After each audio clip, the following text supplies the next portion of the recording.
बीडमधील पवनचक्की राजकारण चक्र सुरूच। पवनचक्कीमुळेच देशमुखांची हत्या। वाल्मिक कराड आणि आता घायवळ, पवनचक्कीचे आका। पवनचक्की, बीडचं राजकारण आणि देशमुखांचं हत्या प्रकरण। देशमुखांची हत्या पवनचक्की वादातूनच झाली। बीडच्या मस्साजोग येथे 6 डिसेंबरला पवनचक्की प्रकल्पावरून गोंधळ झाला आणि त्यानंतर 9 तारखेला देशमुखांची हत्या करण्यात आली आणि तिथूनच समोर आलं ते म्हणजे पवनचक्कीचं राजकारण आणि त्याच्या आड होत असणारी गुन्हेगारी। वाल्मिक कराड, निलेश घायवळ हे या पवनचक्की प्रकरणात कसे आले त्याआधी हे जाणून घेऊयात की पवनचक्कीचं नेमकं अर्थकारण काय आहे।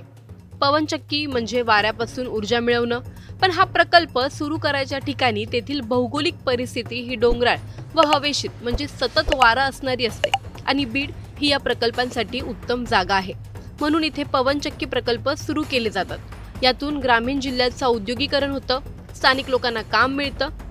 आता यात गुंडगिरी आणि खंडणी प्रकरण वाढत जातात, तो भाग आहेच, पण बीडचं अर्थकारण हे या पवनचक्की प्रकल्पावर डिपेंड आहे हेही तितकंच खरं आहे।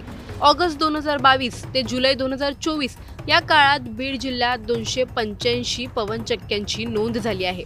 पवनचक्की जिथे उभारायची आहे आधी त्या जागेची पाहणी होते, त्यांची नोंद पुण्यात केली जाते आणि मग त्या जागेच्या शेतकऱ्यांशी करार केला जातो। 10 ते 15 लाख रुपये एक रकमी दिले जातात, महिन्याला 2 लाख रुपये देखील दिले जातात। प्रत्येक कंपनीचा त्यांच्या पॉलिसीनुसार वेगवेगळा करार असतो आणि छोट्या कंपन्यांकडून तेथील स्थानिक लोकांना या प्रकल्पात रोजगार देखील दिला जातो आणि आता याच अर्थकारणात राजकारण मिसळलं आहे। वाल्मिक कराड पवनचक्की प्रकरणामुळे कसे गोत्यात आले ते जाणून घ्या। देशमुखांची हत्या या अशाच पवनचक्की प्रकल्पाच्या वादातून झाली। वाद होता खंडणीचा आणि हत्येचे सूत्रधार होते ते म्हणजे वाल्मिक कराड आणि त्यांचे साथी।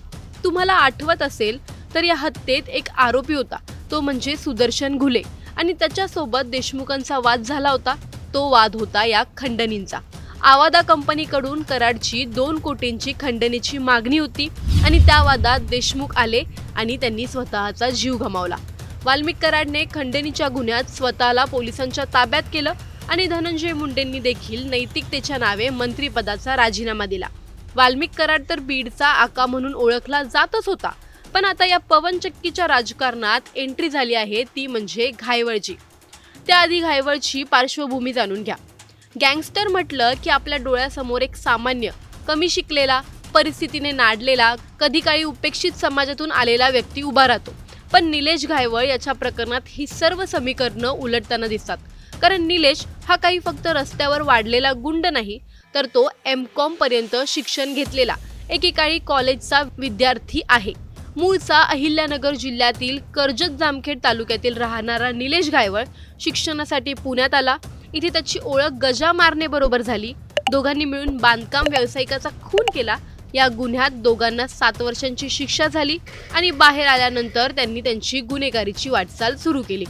निलेश घायवळ याच्यावर मकोका, खून, जीवे मारण्याचा प्रयत्न, खंडणी, दरोडा, गंभीर दुखापत करणे असे गंभीर स्वरूपाचे अनेक गुन्हे दाखल आहेत।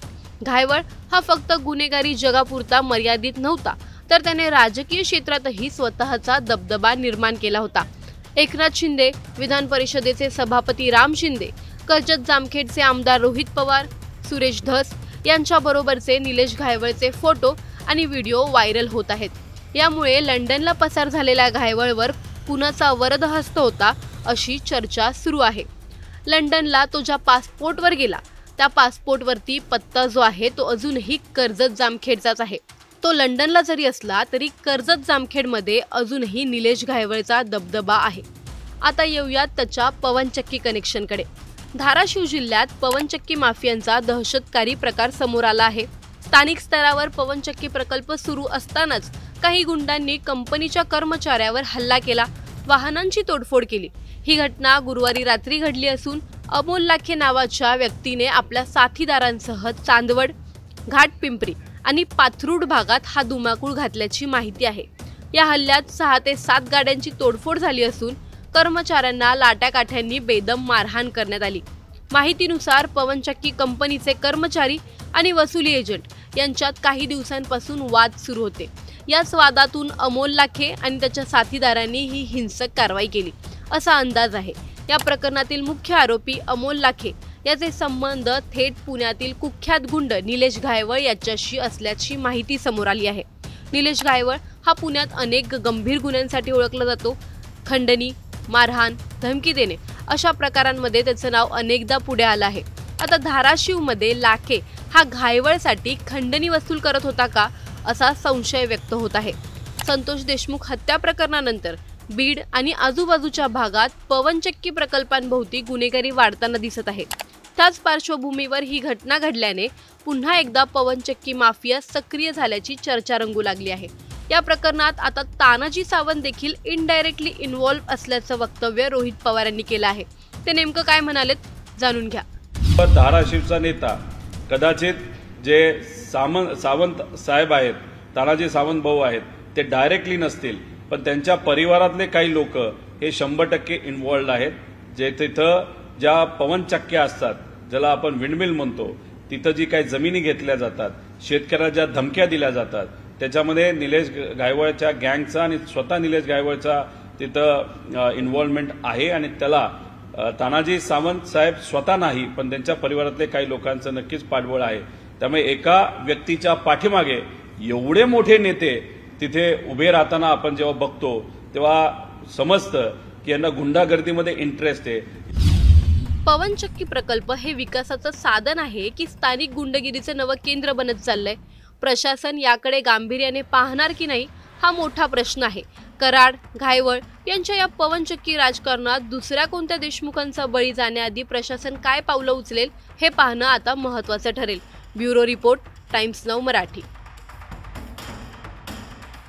धाराशिवचा नेता कदाचित जे सावंत साहेब आहेत, तानाजी सावंत भाऊ आहेत, ते डायरेक्टली नसतील, पण त्यांच्या परिवारातले काही लोक हे 100% इन्व्हॉल्ड आहेत। जे तिथं ज्या पवनचक्क्या असतात, ज्याला आपण विंडमिल म्हणतो, तिथं जी काही जमिनी घेतल्या जातात, शेतकऱ्याला ज्या धमक्या दिल्या जातात, त्याच्यामध्ये निलेश घायवळच्या गँगचा आणि स्वतः निलेश घायवळचा तिथं इन्व्हॉल्वमेंट आहे। आणि त्याला तानाजी सावंत साहेब स्वतः नाही, पण त्यांच्या परिवारातले काही लोकांचं नक्कीच पाठबळ आहे। त्यामुळे एका व्यक्तीच्या पाठीमागे एवढे मोठे नेते तिथे उभे राहताना आपण जेव्हा बघतो तेव्हा समजतं की यांना गुंडागर्दीमध्ये इंटरेस्ट आहे।